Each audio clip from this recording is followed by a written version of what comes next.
ഒരു കാൽ നൂറ്റാണ്ട് കാലം നമ്മുടെ സ്വപ്നമായിരുന്നു വിഴിഞ്ഞം തുറമുഖം.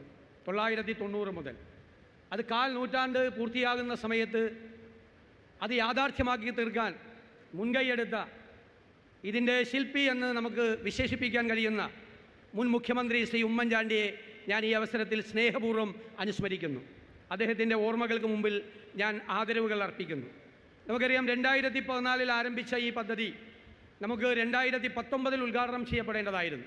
പക്ഷേ പല കാരണങ്ങളാൽ ഒന്നാം ഘട്ടം 5 വർഷം വൈകി 2024 നമ്മൾ ആരംഭിച്ചത്. അതുകൊണ്ട് തന്നെ ആ ഒരു വൈകൽ നമുക്ക് ഇനി എല്ലാ കാര്യങ്ങളും വേഗത്തിലാക്കി നമുക്ക് മുന്നോട്ട് കൊണ്ടുപോയാൽ മാത്രമേ ആ കുറവ് നമുക്ക് പരിഹരിക്കാൻ കഴിയുകയുള്ളൂ. അദാനി പോർട്ട് ഒരുപാട് സംസ്ഥാനങ്ങളിൽ ഇതുപോലുള്ള പോർട്ടുകൾ ആരംഭിച്ച് വിജയകരമായി മുന്നോട്ട് പോകുന്ന ഒരു സ്ഥാപനമാണ്.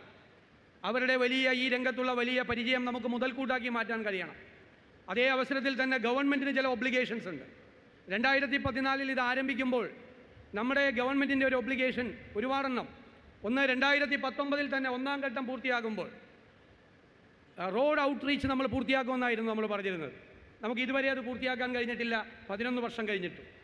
ഒന്നാം ഘട്ടം 2019 പൂർത്തിയാകുമ്പോൾ റെയിൽ ഔട്ട്റീച്ച് നമ്മൾ പൂർത്തിയാക്കുമെന്നാണ് നമ്മൾ പറഞ്ഞിരുന്നത്. പക്ഷേ 5 വർഷം കൊണ്ട് പൂർത്തിയാക്കേണ്ടിയിരുന്ന റെയിൽ ഔട്ട്റീച്ച് 11 വർഷം കഴിഞ്ഞിട്ടും നമ്മൾ പൂർത്തിയാക്കിയില്ല. ഈ പദ്ധതിയുടെ ആരംഭ ദിശയിൽ തന്നെ ഒരു മത്സ്യബന്ധന തുറമുഖവും ഒരു മത്സ്യ സംസ്കരണ പാർക്കും ഉണ്ടായിരുന്നു. അത് ഈ പ്രദേശത്ത് എവിക്ട് ചെയ്യപ്പെട്ട മത്സ്യത്തൊഴിലാളികളെ കൂടി പ്രൊട്ടക്റ്റ് ചെയ്യുന്നതിന് വേണ്ടിയിട്ടുള്ള ഒരു വലിയ പദ്ധതിയായിരുന്നു ഈ 2 പദ്ധതി. അത് നമുക്ക് ആരംഭിക്കാൻ നമുക്ക് കഴിഞ്ഞില്ല. അതോടൊപ്പം 5ാമത്തെ ഒരു പ്രോജക്റ്റ് ഗവൺമെൻറ്റിൻ്റെ ഒബ്ലിഗേഷൻ ഒരു ഔട്ടർ റിംഗ് റോഡായിരുന്നു.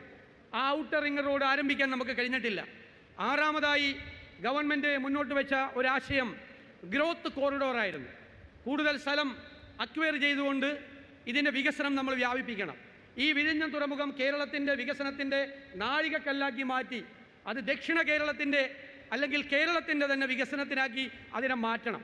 2014 മുമ്പ് 90% സ്ഥലവും നമ്മൾ അക്വയർ ചെയ്തിരുന്നെങ്കിലും പിന്നീട് ആവശ്യമായ സ്ഥലം അക്വയർ ചെയ്യുന്നത് വളരെ മന്ദഗതിയിലായി.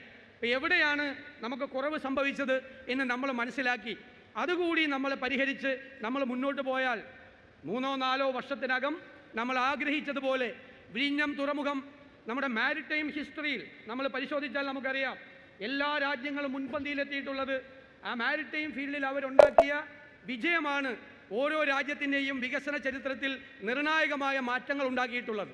അപ്പോൾ കേരളത്തിൻ്റെയും വികസനത്തിന് ഏറ്റവും വലിയ മാറ്റമുണ്ടാകാൻ ഈ വിഴിഞ്ഞം തുറമുഖത്തെ നമുക്ക് മാറ്റിയെടുക്കണം എന്ന വിനയപൂർവ്വമായ അഭ്യർത്ഥന അതിനെല്ലാവരും പൂർണ്ണമായി ഒരുമിച്ച് നിന്നുകൊണ്ട് കേരളം ഒറ്റക്കെട്ടായി നിന്നുകൊണ്ട് സഹകരിച്ചുകൊണ്ട് മുന്നോട്ട്